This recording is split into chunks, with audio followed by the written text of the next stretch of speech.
Vēl nesen šis automobīļa modelis varēja sacensties par vislabāko dizainu sirmgalviem. Viņš bija tāds mazliet atturīgs un pieticīgs. Tagad tas ir mainījies par 180 grādiem, kļuvis sportisks, varētu pat teikt nedaudz agresīvs, dinamisks, jāstars.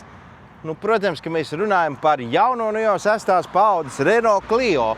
Ja mēs palūkojamies uz dizainu, tad mēs redzam pilnīgi citas līnijas. Es teiktu franču Ferrari, vai ne? Mazs un vēl šajā sarkanajā krāsā, sportisks.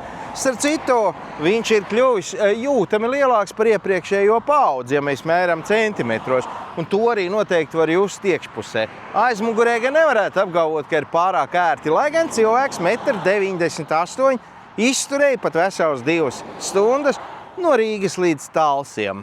Tas ir daudz. Un ja mēs runājam par cenu, un skaidrs, ka jūs gribiet parunāt par cenu, tad Renault Clio cena sākās no 17 000, kas šķiet nav daudz priekš moderna automobīļa, kurā ir mega daudz visas jaunās elektroniskās ierīces, asistenti, viss, kas mums būtu nepieciešams.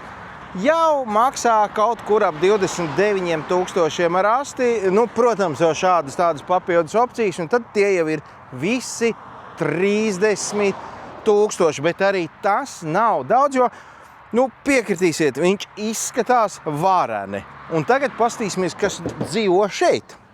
Šeit zem motora pārsega var būt 2 versijas. Viena jau tik ierastā 3 cilindru benzīna motora versija ar veseliem 115 zirgiem. Un ja kāds teiks, tas taču ir smieklīgi, es teikšu muļķības. Arī šādā izpildījumā tas auto ir tik sprigants, ka maz neliekās. Šis te ir otrais spēka agregāts, proti hibrīds. Šeit ir 1,8 litru 4 cilindru iekšdedzes dzinējs, benzīns un elektriskā sadaļa. Tas viss kopā jau mums ir 160 zirga spēki, un 160 zirga spēki šādam mazam automobīlim ir patiešām varens rādītājs. Es sev neko neatsakot un netaupoties pāri par 4,7 litriem uz 100 kilometriem, neesmu sasniedzis degvielas patēriņu. Nelec un viss. Nezinu, varbūt es kaut ko ne tā daru. 160 zirga spēki, automātiskā pārnesuma kārba, kura arī Renault izpildījumā ir mazliet savādāk nekā mēs to pazīstam. Un bagāžas nodalījums, kurš nebūtu nemaz nav tik maziņš.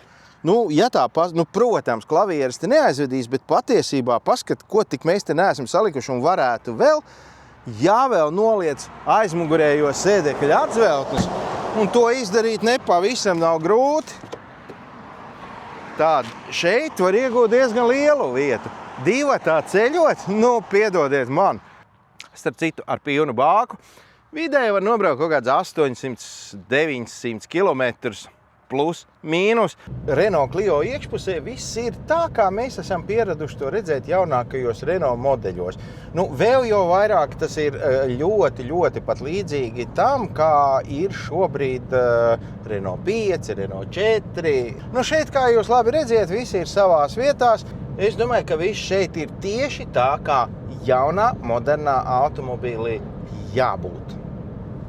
Tātad automobīlis konkrētā gadījumā par 30 000 eiro, ja nav tik lielas un augstas prasības pēc šāda aprīkojuma un šīs te burvīgās sarkanās krāsas, tad tas varētu būt arī ar 1,2 litru benzīna motoru par 17 000 eiro. Jauns auto 17 000 eiro.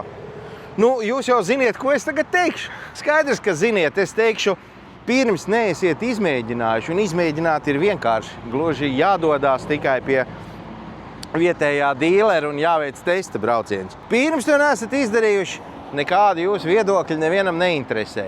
Tad, kad būsiet pabraukuši, tad arī padalieties. Kas tad tieši jums te tā nepatika? Bet manā izpratnē mazais auto, supermazais auto, ir sasniedzis to līmeni, ka tas var būt pilnvērtīgs ģimenes braucamrīks. Ja, protams, nav 7 bērni, suns un sievas māte.